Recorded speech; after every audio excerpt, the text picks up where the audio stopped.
Well, hello. Welcome back. We're doing another video, and just as a preface, I have a dog next to me, so if she gets up and does things, I'm just gonna keep going. So don't mind that. But I'm very excited for this because I actually have some things of substance and content that I want to bring to you all, whoever's watching this. Just as a sort of backstory on what a lot of my videos are going to be on at this point.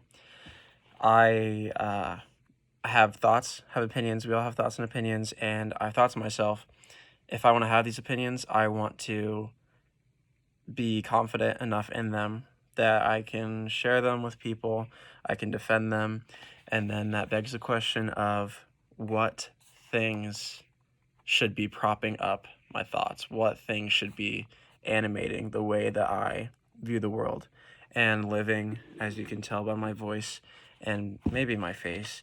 I live in America. I feel like the best thing to prop up my presuppositions and my thoughts and my thought processes is going to be the animating force of Western civilization.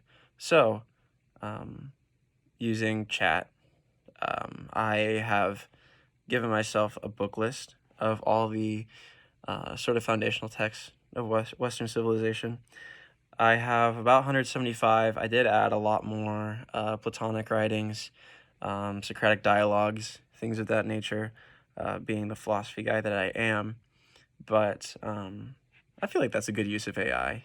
I feel like AI should be able to replace grunt work rather than replacing human creativity, because as human beings, one of the things that sets us apart from everything else is our ability to create, our ability to see beauty, experience beauty, appreciate beauty.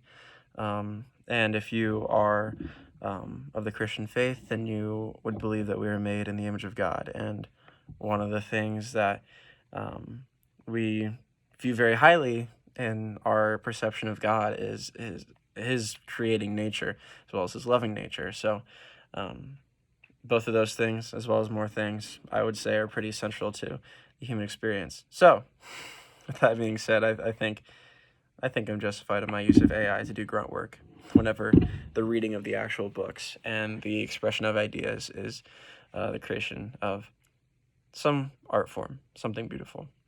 Anywho, I am starting with Socratic dialogues in this reading list, and to begin, I have this handy-dandy book, 5 dialogues. It's Euthyphro, Apology, Credo, Meno, and Phaedo. So those are, if I am remembering correctly, all Socratic dialogues written by Plato, because Socrates didn't really write anything down. That's why some people think he didn't exist. I'm more generous to the idea that he was just a schizophrenic, but I think he did exist. Anywho, so far I have read Euthyphro, Apology, and Credo. And this video is going to be on Euthyphro because I really like it. I've read all 3 of those in my philosophy classes. And so there are some things that, looking over it a second time, I really enjoyed and I would like to share with you all. So this is a sort of political commentary. It's not American politics, but it is human nature as it relates to how we function as a political society. So in Euthyphro, starting on, what would this be? 7 around C, it says, "What are the subjects of difference that cause hatred and anger? Let us look at it this way. If you and I were to differ about numbers as to which is the greater, would this difference make us enemies and angry with each other, or would we proceed to count and soon resolve our difference about this?" Euthyphro says we certainly would do so, and Socrates says, "Again, if we differed about the larger and the smaller, we would return to measurement and soon cease to differ." Euthyphro says that is so. And about the heavier and the lighter, we would resort to weighing and be reconciled. Euthyphro says, of course. And now, Socrates says, "What subject of difference would make us angry and hostile to each other if we were unable to come to a decision?" Perhaps you do not have an answer ready, but examine as I tell you whether these subjects are the just and the unjust, the beautiful and the ugly, the good and the bad. Are these not subjects of difference about which, when we are unable to come to a satisfactory decision, you and I and other men become hostile to each other whenever we do? So that is sort of the basis text of which I'm making this video. Now, just some background on the Euthyphro itself. Basically, Socrates is on his way to trial. He's being tried by a guy named Menos for a variety of things. So off the top of my head, this could include atheism, so not believing in the gods that the rest of Athens believes in, corrupting the youth, and man, I forget what else, but something else that's like trivial. And he proves him wrong, an apology. That's his sort of speech defending himself, but they're still like, bro, we don't like you. And on his way to court, Socrates meets a guy named Euthyphro. We assume he's a priest just based on context. And Euthyphro is basically saying, hey, I'm in a sort of bind. My father has killed a servant who killed another servant. He killed a hired hand that killed a servant. My phone was weird. My father has killed a servant who has killed another person. So he murdered a murderer. And most people would say that this is terribly unjust, terribly impious, pious being holy. And so then Euthyphro says, no, I think it's the right thing to do. I think we ought to punish murderers. And so Socrates asking questions is basically like, hey, let's talk about this. What is righteousness? What is holiness? And are things good because the gods say they are? Or do the gods love things because they are good? So sort of what is the hierarchy of holiness and authority in morality? At that time, they're thinking of gods, gods of Olympus. So they don't really land on anything. That's sort of the weird thing about the Socratic method. Socrates basically says like, hey, I don't know a ton, but I know that you are not thinking about this as much as you should. And therefore, I'm technically wiser than you. Okay. So another part of Euthyphro, let me find it, is a sort of a foundational part of this. So around section 8, subsection D, Socrates says, for they do not venture to say this, or dispute that they must not pay the penalty if they have done wrong, but I think they deny doing wrong. Now this is something that we see a lot just in normal life. People say, well, I didn't do the thing you're accusing me of, but if I had, I agree that I should be punished for this thing because it's objectively wrong. Like, why would I ever do that? I know it's wrong, therefore I wouldn't do it because I'm of sound mind. It reminds me of that scene in The Office. I don't mean to spoil it if you haven't seen it, even though you've had so many years to do so, where a bunch of people have leaked that the main company, Saber's printers, are just catching on fire. They're defective. And the CEO, I forget what her title is, she basically wants to see who did it. And her tactic is saying, I'm going to ask them, what should I do to the guilty party? And if they say, give them a light punishment, they might have just misunderstood something, then they're probably guilty because they want to get a lighter punishment themselves. So then she goes up to Michael Scott, and she says, what should we do with the person that actually did this? And Michael famously says, we should send him to Guantanamo Bay, among other things. And so she thinks, oh, okay, he's innocent. Whereas, if I remember correctly, this might be wrong. It doesn't really matter. But he also might have told people that the printers were defective. Anywho. This is sort of an established pattern of human nature where we like to push the blame from ourselves onto other things and say that our immoral actions are separate, entire entities than the actor themselves. So let's say I kill someone.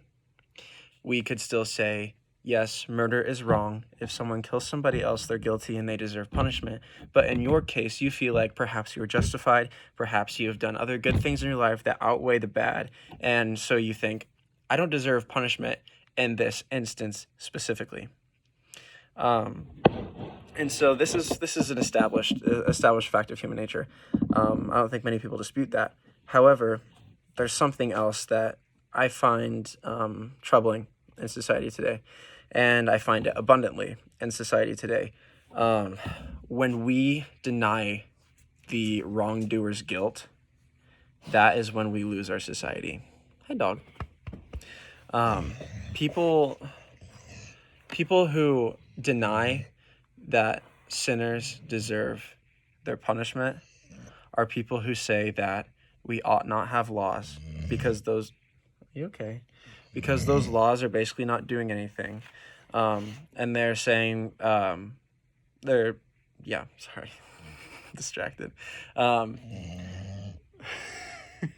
they're basically giving themselves a reason to do whatever they want because they know that they are not above perfection. Nobody's above perfection. However, the moral courage comes when people are willing to take the punishments for their bad actions. Some things are truly debatable, and some things are a matter of first principles. So, in society today, we debate very often. We debate immigration, border control, foreign policy, things like that. We debate things of how we relate to other people. So in the Socratic dialogue, this would be things like justice, non-justice, good, bad, beautiful, ugly. These are things that are subjective to our minds, whereas like in the case of aesthetics, you could argue that beauty is something that is objective, but that's completely different and not what most people would think of, and we're dealing with practicality right now. Things that are matters of first principles are like natural law, things like murder, things that you could go to any other society and say, if they do not abide by this law, by this innate human desire to do a certain action, if they don't abide by this thing, then they are just crazy. They are inhumane. These are crimes against humanity. Not allowing prisoners food or bathroom privileges, those are in some way matters of first principle to us. And they seem to be matters of first principle to all people, therefore making it matters of first principle to all, because we're only talking about humans here. So then the question that begs is, what do we see as objectively knowable? So why do we beat around the bush when we are discussing opinions about truth? Right. So things like abortion, things like, I don't know, abortion's a big one. That's why it's the one I can think of right now. But the entire discussion, put very simply, is not based on whether or not you think women should have choice. Sorry, the dog is squeaking a toy. Women's choice in what they do with their health is something central to the debate, but it's not what everything orbits around, in my understanding. What I would say that everything sort of gravitates toward is whether or not the baby inside the womb, a lot of people who are pro-choice will say that it is a baby, whether or not the baby inside the womb is deserving of human rights and is deserving of, she's destroying that chew toy, deserving of protections, namely protections against murder in that case. So then the big question boils down to who deserves human rights. Now, the pro-life stance will say that all people deserve human rights, babies in the womb deserve human rights, therefore you can't kill them no matter how much you don't want the baby, how financially bad off you are, right? Because it doesn't matter, because that's a person. Whereas the pro-choice stance will say the pro-lifers only care about what the baby once it's in the womb, but once it's out, then they're like, it's your job to feed it. We've gotten you this far. Just be happy that your baby survived. And they think that pro-life people don't give human rights to illegal immigrants. They'll give human rights to other people who are in marginalized communities. But I think it's just a misconception of what human rights actually are, because human rights are very narrow, We have human rights, and we have human courtesies, and we have other things like that, but not everything is a human right. So this is sort of where things land for today, land in the context of today, rather. So something that has been in the news recently is the Carmelo Anthony, Austin Metcalf trial, right? The actual stabbing happened well over a year ago, I believe, but the trial's just going on. I really hope she doesn't choke on that chew toy. Anywho, we have, it's just so bizarre to me. There's one side, there's the pro-prosecution side, let's say. Pro-prosecution side says, well, Carmelo stabbed Austin, and he didn't have any pretext to do so, and it was not self-defense. He just got angry. Therefore, he deserves to go to jail, get all these punishments, because that's murder. Therefore, murder is wrong. So we have our first principle, and then we make our arguments off those first principles. Sorry. Now, the pro-defense side will say a few things. The pro-defense side will say, and this is all simplification, obviously. Pro-defense side is going to say either Carmelo was in fear of his life. He has a rightful self-defense claim, which the court didn't buy. Most people don't buy. Most people who actually see the evidence and don't just hear things online don't buy that. Other people say, well, yes, he stabbed him. Yes, he wasn't justified. However, due to some pretense of systemic racism or intimidation or Austin's sort of internalized feelings about this specific person or this specific race group, then Austin deserved it. And so Carmelo should get off scot-free, even though he did something that is wrong. It is not wrong anymore because our first principles have changed. And that is when we lose society. I don't mean to be hyperbolic. I don't mean to be, I don't mean to just call one person out or say that, like, black people are murderers or something like that, or, like, any of those sort of stereotypical things. I just mean to use this as an example because it's current. Just want to put that there. And I feel like most people who would be seeing this video would know about that, at least. So yes, we've gotten that out of the way. But in the Socratic dialogue, we have things like truth, justice, beauty, ugliness, everything else. But things like morality, natural law, first principles, those things cannot change. We have things that are measurable. And you can say that if there's no God, then we don't have morality. And so since we're functioning as a atheistic society, then we can make these arguments. However, that is a long rabbit hole of debate. And I personally feel like we have landed on the concept that murder is wrong. So, yeah. If you want to dispute that, then I think we have bigger issues, but we can address those issues. So, yeah. So just sort of to wind down, like, whenever we make stands on things that are good, true, and beautiful, we need to make stands on these things as first principles. Because when we lose those first principles, we lose society. Whenever we lose the animating force for all things that are the pretense for law, then we lose law. When we lose law, we lose upstanding citizens. When we lose upstanding citizens, we lose the conditions in which people feel comfortable enough to question the society. People today will question capitalism. They will question the structure of our government. I'm not saying that the people in the government are good. I'm saying that the structure, if used appropriately, should work. But we live in such a society where our first principles are so strong that people are given the ability to question those things, and then they get confused as to why things go wrong when those first principles go out the window, because they've been operating with those first principles for a very long time.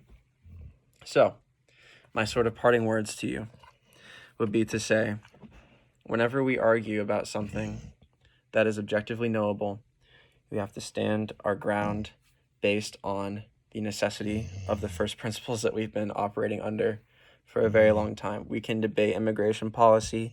We can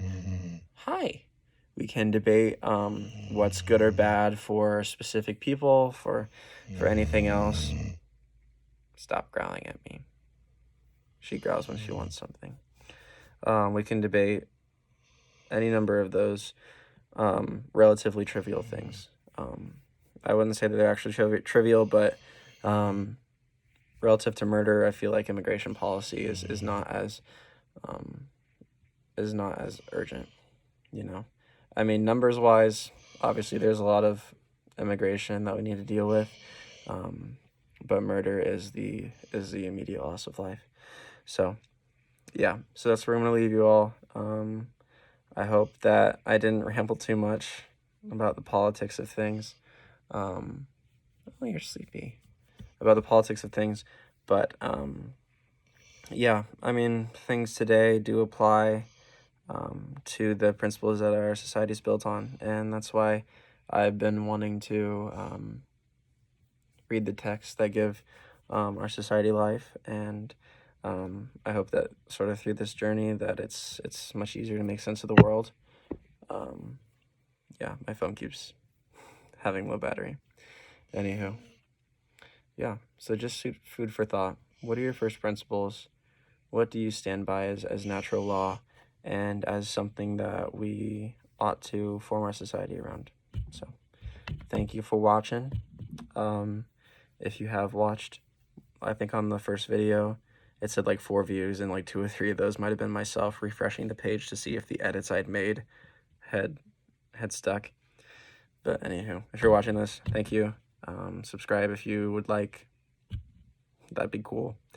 But yeah, see you next time.